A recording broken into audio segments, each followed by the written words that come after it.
diskarte na rin sa pagtitipid ng tubig. Lalo na ngayong binabawasan ang alokasyon ng tubig sa mga bahay. Nakatutok si Marisol Abduraman. Malabo na raw na maulit ngayong taon ang pinabaldeng paghihintay para sa rasyon ng tubig tulad ng nangyari noong tag-init ng 2010.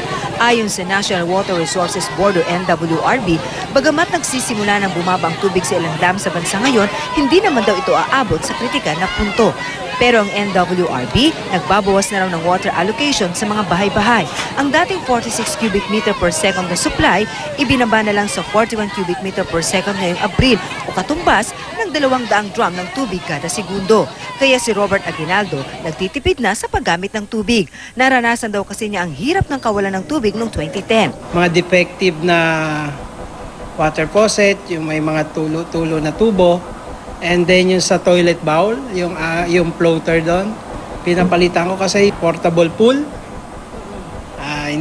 Although meron akong 3 anak, pero hindi ko ginagawa dito yon dahil nga laki ng water consumption. Ayon sa environmentalist group na Greenpeace, pagtitipid ang pinakamainam na gawin para maiwasan ang pagkakaroon ng kakulangan ng supply ng tubig dahil sa tag-init. Siguro ay may gripo sa ating mga bahay.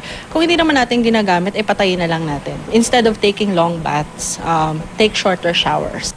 Kapag nagsisipilyo, gumamit ng baso at huwag hayaang nakabukas ang gripo.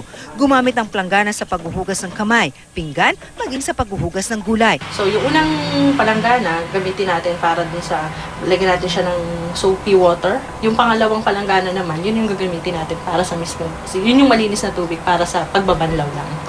Pero ang kainang ito, iba ang naisip na paraan para tipid sa tubig. Ang mga mangkok, binabalot ng plastic para di kailangang hugasan. Para patipid lang po sa hugasin kasi marami pong customer nagsidating. Konti lang po yung mangkok namin.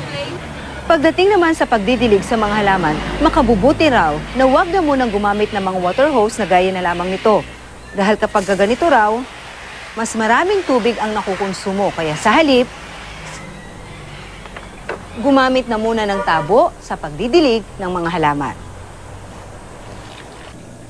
At syempre, ang pag-reuse sa tubig.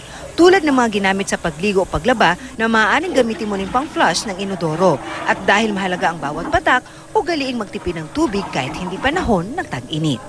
Marisol Abduraman, Nakatuto, 24 Oras.